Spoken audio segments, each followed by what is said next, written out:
والعاقبة للمتقين والصلاة والسلام على سيد الأنبياء والمرسلين وعلى آله وأصحابه الطيبين الطاهرين أما بعد أعوذ بالله من الشيطان الرجيم بسم الله الرحمن الرحيم قال رسول الله صلى الله عليه وسلم في الحديث المبارك العلم نور أو كما قال غوث اعظم کا منی بے سرور سانا مددے قبلۂ دی مددے کعبۂ امام مددے مغیدارے بلا مفتہ بکشتی ضعیفہ نو شکستانہ بکشتی وحق کے خواجائے عثمان ہارون مدد کن یا معین الدین چشتی مدد کن یا معین الدین چشتی مدد کن یا معین الدین چشتی میرے پیارے آقا صلی اللہ علیہ وسلم کے پیارے زبان السلام علیکم ورحمۃ اللہ تعالی وبرکاتہ۔ آئیے مولا منتصف سے پہلے انتہائی عقیدت اور محبت کے ساتھ ساری کائنات کر منتصفیت انہی سے بے کسا چار ساز درد مندہ ہم غریبوں کے غمگسار جناب احمد مصطفیٰ محمد مصطفیٰ صلی اللہ علیہ وسلم کی بارگاہ بے کس پناہ میں جس طریقے سے دو مبارکہ پڑھاتا ہوں اپنی غلام کا قبول دیتے ہوئے میرا ساتھ مل کر آواز بلند پڑھنے کی کوشش کریں اور الصلاۃ والسلام علیک یا رسول اللہ، الصلاۃ والسلام علیک یا حبیب اللہ، الصلاۃ والسلام علیک یا نور اللہ،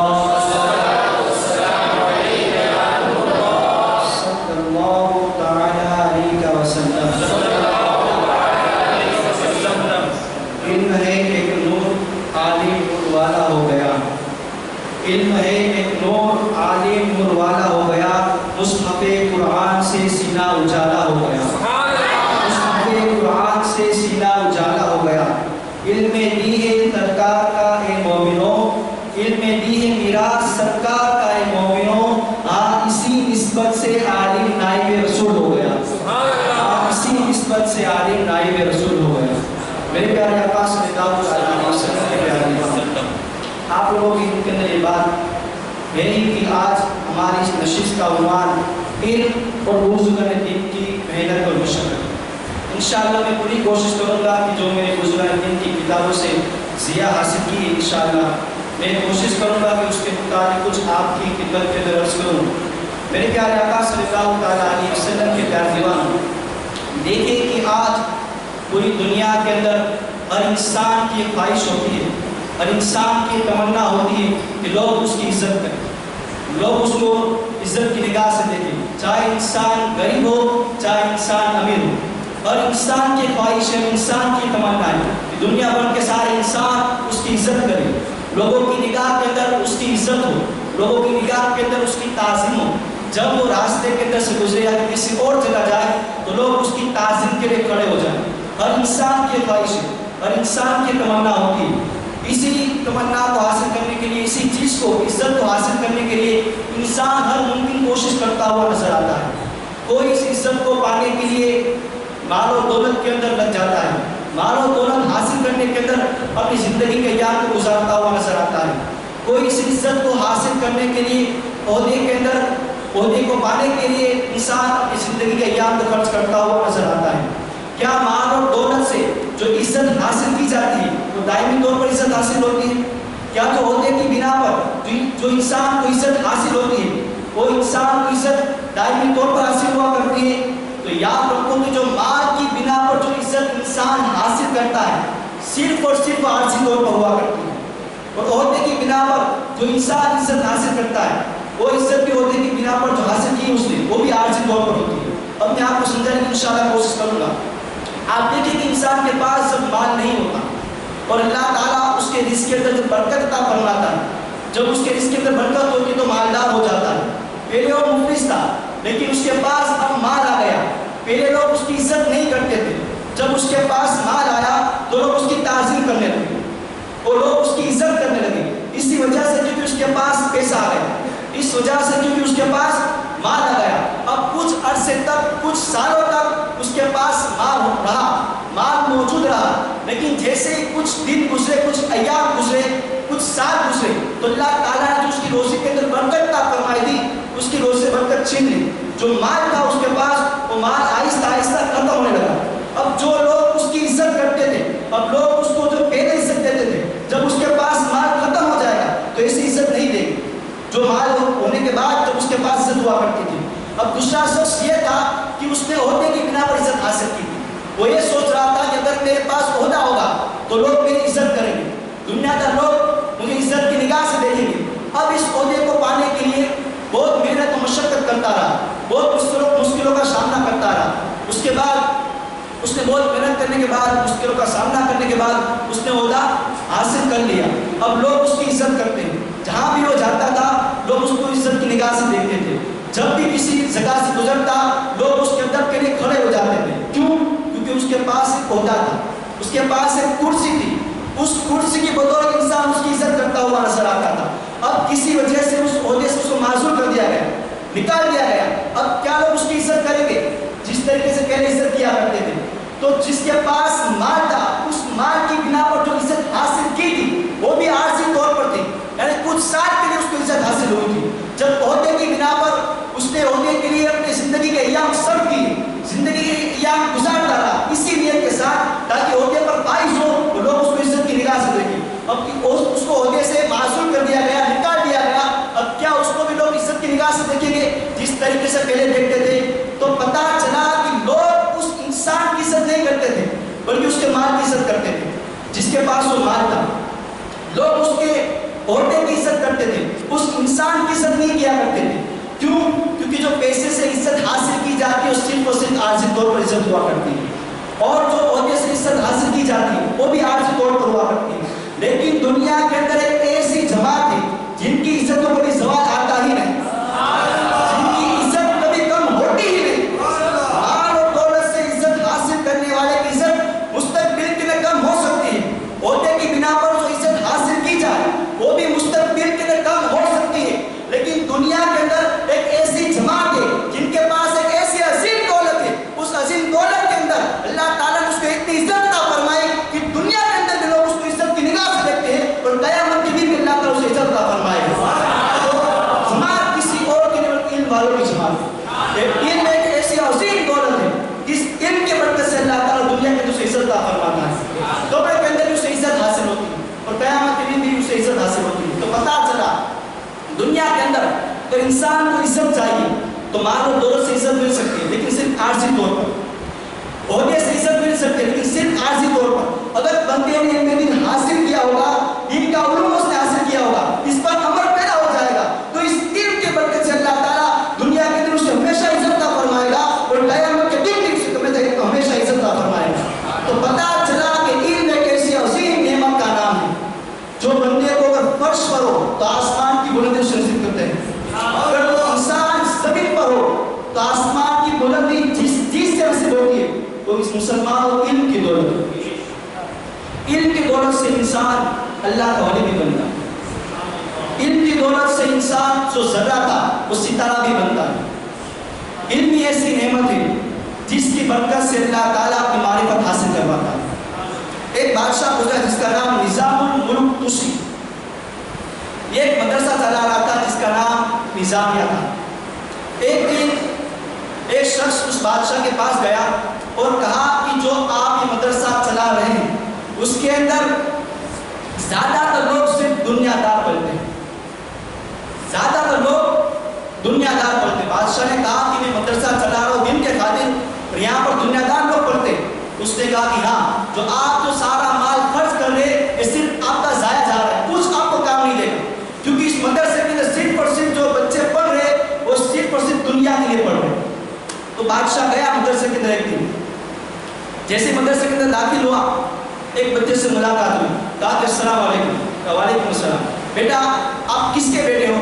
کہا کہ میں فلاں مفتی صاحب کا بیٹا ہوں. کہا کہ یہاں کیا کرنے کے لیے آئے؟ کہا میں بھی میرے ابا کی طرح مفتی بنوں گا. کہا کہ مفتی بن کر کیا کرو گے؟ کہا کہ تمہیں پتہ نہیں کہ بادشاہ مفتیوں کی بڑی عزت کرتا ہے. کہا تمہیں پتہ نہیں بادشاہ مفتیوں کو بڑی بڑی تنخواہیں دیتا ہے.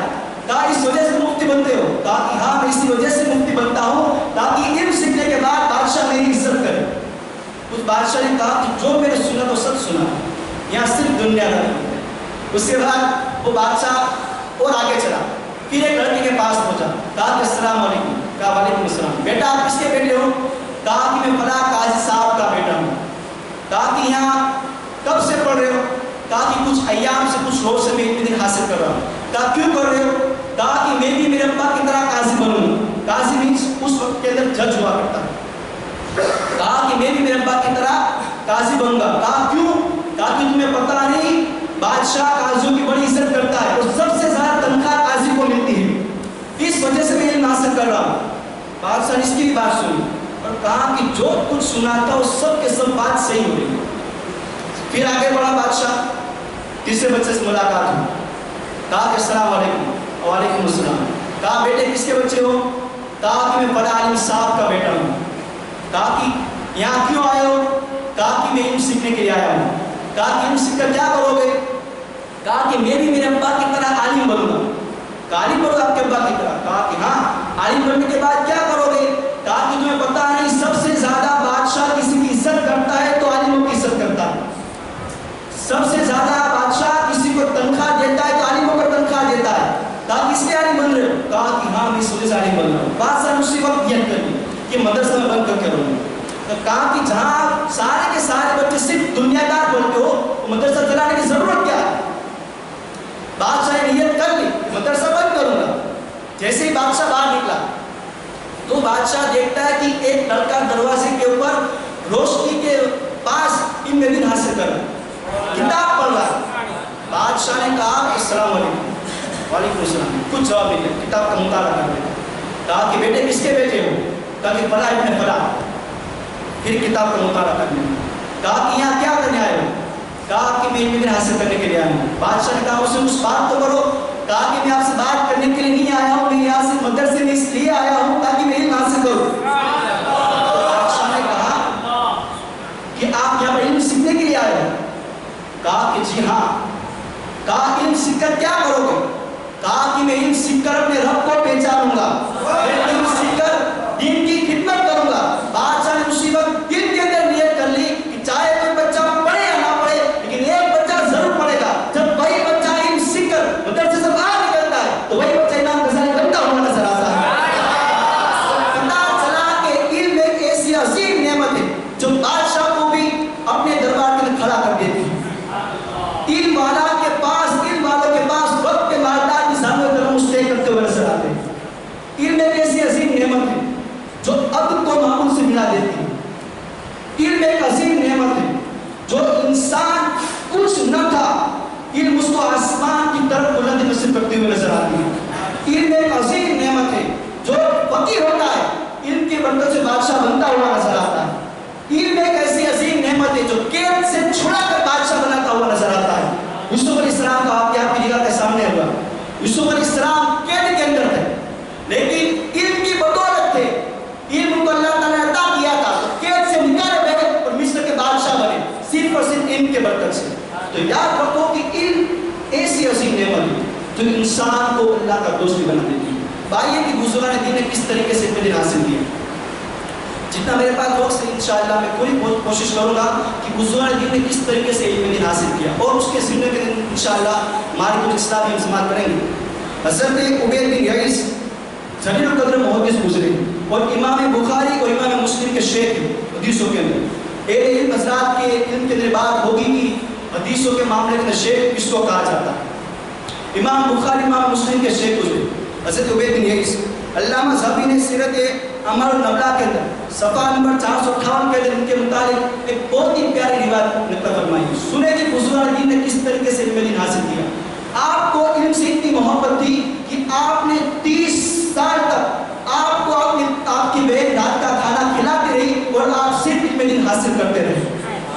30 سال تک آپ کو آپ کی بہن نے کھانا کھلایا اور کھانا کھانے کا وقت آپ علم دین کے اندر گزارا۔ 1 سال نہیں 30 سال تک مویش۔ آج ہمارا حال کیا ہے؟ 30 سال کو نہیں صرف 5 منٹ ہم علم دین سیکھنے کے لیے نہیں نکالتے۔ مسلمانوں کے پاس وقت تو مل جاتا ہے لیکن صرف اور صرف اس وجہ سے وقت نکلتا ہے کہ مسلمان گیم کھیل سکیں۔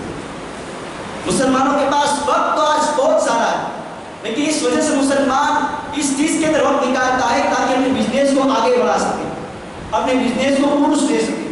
اور دوسری روایت میری نگاہ کے اندر سے گزری کہ علامہ قاضی ایاز نے ایک کتاب لکھی ہے تبلیغ المدارک کے آپ ترجمے کے نشان فرما دیں. ایک بزرگ ہے جن کا نام محمد بن سنون تھا. ان کے متعلق ایک روایت سماعت فرمائیں کہ آپ کو علم دین سے اتنی محبت تھی کہ آپ نے ایک مرتبہ عشاء کی نماز ادا کی. اس کے بعد آپ جیسے عشاء کی نماز پڑھ کر فارغ ہوئے آپ فوراً کتاب کا مطالعہ کے لیے بیٹھ گئے اور آپ کتابوں سے ذریعہ حاصل کرنے لگے, استفادہ حاصل کرنے لگے. آپ کی ایک باندھی تھی جن کا نام میرے ذہن میں سے نکل گیا, تو اس کے پاس آپ کے پاس وہ کھانا لے کر آئے, کھانا رکھ دیا اور ادب کے ساتھ کھڑی رہی. بہت دیر تک باندھی کھڑی رہی, لیکن ان کا جو توجہ تھی وہ صرف اور صرف علم دین پر تھی. آپ کی توجہ صرف اور صرف کتاب پڑھنے پر تھی. باندھی بہت دیر تک کھڑی رہی ادب کے ساتھ. پھر اس نے یہ سوچا کہ بات جو حضرت ہے وہ کبھی کتاب کے مطالعے سے فارغ نہیں ہوں گے, تو میں یہ کام کرتی ہوں کہ اپنے ہاتھ سے ان کو کھانا کھلا دیتی ہوں. اس باندھی نے اپنے ہاتھ سے سنن مصری کو کھانا کھلایا. جیسے ہی صبح فجر کی اذان ہوئی آپ کو ہوش آیا. اب سنیں ذرا دل کے کانوں سے. جیسے ہی آپ کو ہوش آیا آپ نے اپنی باندھی کو بلایا, کہا کہ ادھر آؤ. کہا کہ پوری رات میں علم دین حاصل کرتا رہا, تم نے مجھے کھانا تک نہ دیا. کہا کہ میں پوری رات علم دین حاصل کرتا رہا, تم نے مجھے کھانا نہ دیا. وہ بڑی ادب کے ساتھ عرض کرتی, حضور میں آپ کے پاس کھانا لے کر آئی تھی, آپ کی توجہ علم دین پر تھی, میں بہت دیر تک کھڑی رہی, لیکن آپ نے میری توجہ نہ فرمائی, نہ کھانے کی طرف توجہ فرمائی. آخرکار میں نے اپنے ہاتھ سے آپ کو کھانا کھلایا. آپ فرماتے مجھے اس بات کا ہوش ہی نہ رہا. آپ فرماتے تم نے مجھے کب کھانا کھلایا, کب تم میرے پاس کھڑی رہی, مجھے اس بات کا ہوش کب نہ رہا. اس طریقے سے علم دین حاصل کیا کرتے ہیں. ایسے کوئی کسی کا مرتبہ اتنا بلند نہیں ہوتا, قربانیاں دینی پڑتی ہے, علم حاصل کرنا پڑتا ہے, اس کو عمل کرنا پڑتا ہے, پھر کہیں جا کر ولایت نصیب ہوتی ہے. آج تو اس دور کے اندر اللہ رحم فرمائے. وضاحت کرنے کی ضرورت تو نہیں ہے کہ اس دور کے اندر اللہ تعالیٰ خاص رحمت فرمائے کہ جو جاہل بھی لوگ ہیں وہ اپنے آپ کو ولی کہتے ہوئے نظر آتے, پیر کہتے ہوئے نظر آتے ہیں. یاد رکھو کہ جو ولی ہوگا وہ سب سے پہلے علم والا ہوگا. بغیر علم بغیر کا کوئی اللہ کا ولی نہیں ہو سکتا. علم کے بغیر اللہ کا ولی کوئی نہیں ہو سکتا. تو اپنے ذہن کے اندر سے بات نکال دو کہ جو کرامت دے کر مرید بنائے اس کے مرید نہ بنو. جو کرامت دے کر مرید بنائے اس کے مرید بنو جو شریعت مطہرہ کی پابندی کرتا ہو, جس کے پاس علم ہو. ایک اور روایت سماعت فرمائیں کہ تذکرۃ الحفاظ جلد نمبر 4 صفحہ نمبر 1882, اس کے اندر روایت حضرت امام نودی رحمۃ اللہ تعالیٰ علیہ, آپ بہت بڑے محدث گزرے ہیں. ان کے روایت, ان کے متعلق ایک روایت ایسی ملتی ہے کہ آپ کو علم سے محبت اتنی تھی, آپ اس طریقے سے علم دین حاصل کیا کرتے تھے کہ آپ نے 2 سال تک اپنی پیٹھ کو زمین سے نہ لگایا. 2 سال تک آپ نے اپنی پیٹھ کو زمین سے نہ لگایا, بلکہ جس طریقے سے تیار کے اندر بیٹھے اس طریقے سے آپ 2 سال تک سوتے ہیں اور علم دین حاصل کرتے ہیں. اسی پر بس نہیں, جہاں کہیں بھی آپ جاتے اپنے ساتھ کتاب لے کر جاتے اور ان میں سے وقت نکال کے وہ راستے کے اندر چل کر علم دین حاصل کرتے ہیں. اور آپ سے کسی نے پوچھا, امام نودی آپ پیٹ بھر کے کھانا کیوں نہیں کھاتے؟ آپ کی عادت کریمہ تھی کہ آپ نے پوری زندگی کے اندر صرف پورے دن کے اندر 24 گھنٹے کے اندر صرف آپ ایک مرتبہ کھانا کھاتے ہیں اور باقی وقت آپ علم دین کے تصدیق کے اندر گزار دیا کرتے تھے. آپ سے کسی نے پوچھا, امام آپ نے یہ بتائیے کہ آپ شکم شیر ہو کر پیٹ بھر کر کھانا کیوں نہیں کھاتے؟ آپ نے فرمایا مجھے اس بات کا خوف ہے, مجھے اس بات کا ڈر ہے, اگر میں شکم شیر ہو کر پیٹ بھر کے کھانا کھاؤں گا تو بھائی مجھے نیند کا غلبہ کاری نہ ہو جائے اور میں سو نہ جاؤں, جو میرے علم سیکھنے کا وقت ہے سونے کے طرح گزر جائے. اس وجہ سے میں شکم شیر کو پیٹ بھر کے کھانا نہیں کھاتا. آپ دیکھیں کہ بزرگان دین کس طریقے سے علم حاصل کیا کرتے ہیں اور آج ہمارا حال کیا ہے. ایک صوفی کی بارگاہ میں ایک شخص آیا, کہا کہ حضور مجھے کوئی اس بات بتائیے تاکہ مرنے کے بعد میرا نام زندہ رہے. یہ ہمارے لیے اس کے اندر نصیحت ہے. صوفیہ کرام کی جو بات ہوتی ہے اس کے اندر انسان کی زندگی کا فلسفہ ہوا کرتا ہے. ذرا غور سے سنیں, میں بھی اس پر عمل کروں انشاءاللہ, آپ بھی اس پر عمل کریں. تو اس بزرگ کی بات میں صوفی کی بارگاہ میں ایک شخص آیا اور کہا کہ حضور آپ مجھے کوئی اس بات بتائیے تاکہ میرا نام مرنے کے بعد میرا نام زندہ رہے. کہو آپ نے فرمایا کہ اپنے بیٹے کو 2 چیز سکھاؤ. سب سے پہلی چیز اس کو علم سکھاؤ اور دوسری چیز اس کو اچھے اخلاق سکھاؤ. آج ہم نے اپنے بیٹے کو سب کچھ سکھا دیا, صرف اس 2 چیزوں کو چھوڑ. ذہن ایک بات میرے ذہن کی داری پر عرض کر رہا ہوں. ایک ملک کے اندر ایک ایسا واقعہ پیش آیا کہ دیکھیں ہمارے اخلاق کتنے اچھے ہیں. مسلمان کا مطلب کیا ہوتا ہے, مسلمان ہم کیسے ہیں, مسلمان کسے کہا جاتا ہے, مسلمان آج ہم کیسے ہیں. تو عرض یہ کر رہا تھا آپ سے کہ اس ملک کے اندر ایک سائنسدان سائنٹسٹ تھا اور اس کی بیوی بھی سائنٹسٹ تھی. تو اس کے جو بڑے آفیسر تھے انہوں نے کہا, ان کے ڈیوٹی دی گئی کہ آپ کو جو مسلمانوں کی جو کتاب ہے قرآن مجید, وہ مشرک ہے, جو قرآن مجید مسلمانوں کی کتاب ہے اس کے اندر کیا کیا غلطی آپ کو نکالنی ہے, قرآن کے اندر کیا کیا غلطی ہے, کہاں کہاں غلطی ہو رہی ہے, آپ کو نکال کر مجھے دینی ہے. شوہر نے اپنی بیوی سے کہا کہ یہ کام تمہیں انجام دینا. تو تھوڑے عرصے کے بعد, تھوڑے وقت کے بعد وہ بیوی تو قرآن کی مقدس تلاوت کر رہی تھی, ساتھ ہی ساتھ جو اس کی تفسیر کی کتابیں تھیں اس کا بھی مطالعہ کر رہی تھی. پھر جیسے ہی تھوڑے سال گزرے, اس عورت نے کہا, اس خاتون نے کہا اپنے شوہر سے کہ میں مسلمان ہونا چاہتی ہوں.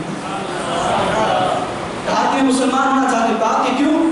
کیونکہ آپ نے مجھے یہ کہا تھا کہ قرآن کے اندر کیا غلطی ہے وہ نکالیے, کہاں نوٹ سے کہاں غلطی مجھے نکال کر بتانا. لیکن میں نے پورا قرآن دیکھ لیا, قرآن کے اندر کہیں پر غلطی ہے ہی نہیں.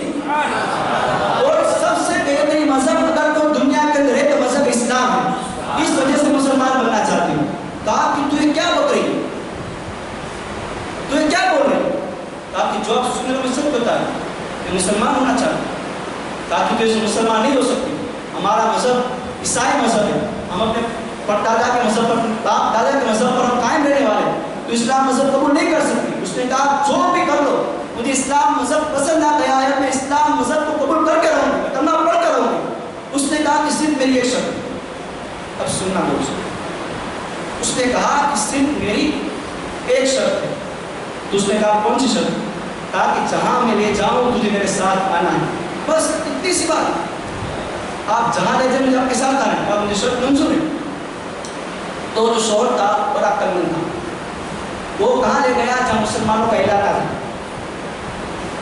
بیوی کو وہاں پر کھڑا رکھا ایک جگہ پر, کہا کہ تو ادھر کھڑی رہے اور دیکھنا کہ جو مسلمانوں کا کردار ہے, ان کے اخلاق ہے, اگر تجھے مسلمانوں کے اخلاق پسند آ جائے تو کلمہ پڑھ لے, ورنہ کلمہ نہیں پڑھنا. اس نے کہا کوئی بات نہیں. تو صبح سے لے کر دوپہر تک وہ بیوی دیکھتی رہی مسلمانوں کے اخلاق. آخرکار وہ بیوی اس نتیجے پر پہنچی, وہ عورت, کہ اپنے شوہر سے کہا میں مسلمان نہیں ہونا چاہتی. کہا کیوں؟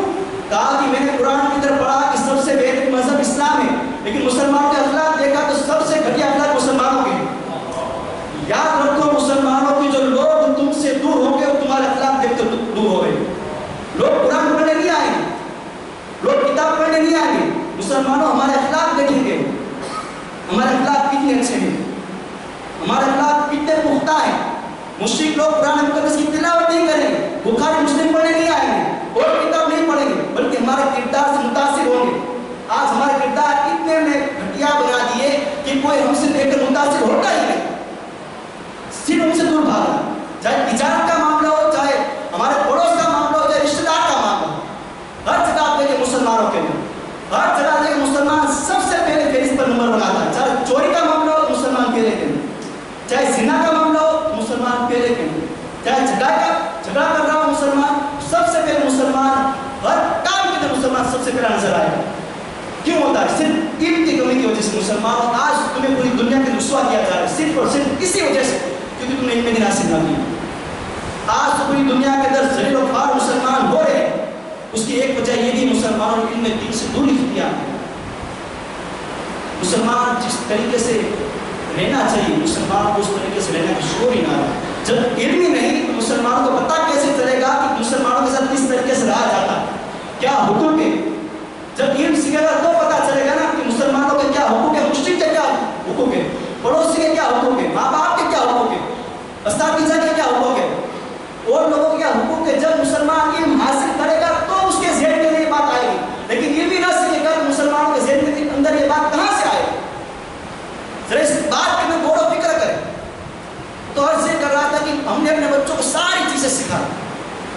بزنس کے اندر بیٹا یہ مال وہاں سے آتا ہے، یہ اتنے کے اندر پڑتا ہے، اتنے کے اندر بیچنا ہے، اتنا منافع ہونا ہے.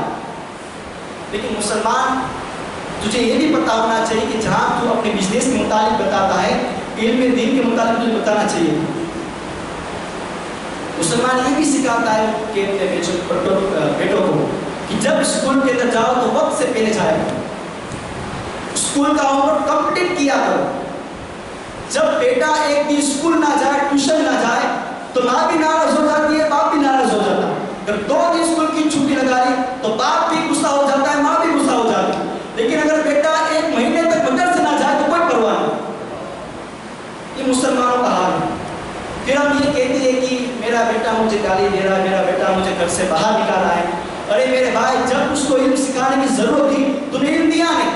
اگر تو نے علم دین سے اپنے بچوں کو وابستہ کیا ہوگا تو یہ بات تیرے بیٹے کے ذہن کے اندر ہوگی کہ باپ جنت کا دروازہ ہے اور ماں کے قدموں کے لیے جنت ہے. اگر تو نے علم دین سکھایا ہوگا تو اس کے ذہن کے اندر بات ہوگی. لیکن تو اپنے بچوں کو صرف مال و دولت کے اندر لگاتا رہا، اپنے بزنس کے اندر لگاتا رہا، صرف دنیا کی محبت کے اندر لگاتا رہا. نہ علم سے تو نے آراستہ کیا، نہ کسی اور چیز سے آراستہ کیا. تو کہاں سے؟ پھر بوڑھے ہو جانے کے بعد مولانا کے پاس جاتے ہیں کہ باپو کوئی 27 بنا دو کہ میرا بیٹا مجھے گالی نہیں دے. بزرگ ہونے کے بعد ماں یہی روتی ہے کہ میرا بیٹا مجھے گالی دیتا ہے. بوڑھی اماں کو یہ بھی پتا ہونا چاہیے کہ جب وہ بچہ تھا تو تجھے علم دین نہ سکھایا تھا، صرف تو دنیا کرتی ہوئی نظر آ رہی ہے، صرف اور صرف تو دنیا کرتی ہوئی نظر آ رہی ہے.